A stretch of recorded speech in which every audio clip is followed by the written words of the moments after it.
Good morning. Ngasigi video haipatang I share tawzarage ko mayamda. Ado ngasise August ki date 9 Wednesday ko. Wednesday oiragadi akoina set kadaba color haragadi green gumba use tawbibe ko. Ado ahambada akoi card message yengase aduga timing afabaga ko ngasigi oina. Do ngarangi money ball same kiba ko kiba laina ko.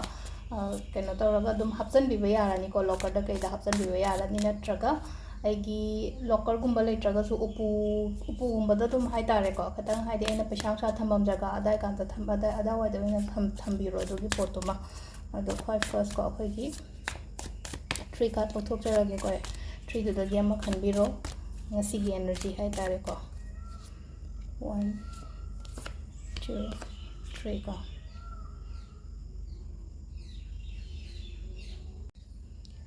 सिदा लेरे कोई card अहम से को कोई first से magician card है ना ले लाए को मैजिशियन कार्ड है ना गदी मैजिक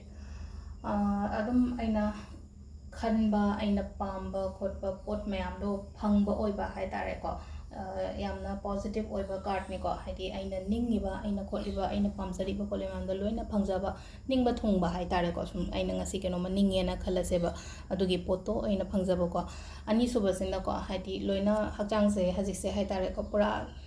चोक्थबनी खंगते एग्जॉस्टेड ओइबनी खंगते अदुमाइना ओइनो ओइबदो मगा अदो लोइना मक्सी से हाइदे एग्जॉस्टेड ओइदिबो खोलिबा मैम से फै कनो तविको हाइदे सीसे सिगी पोट से हाइ तारे को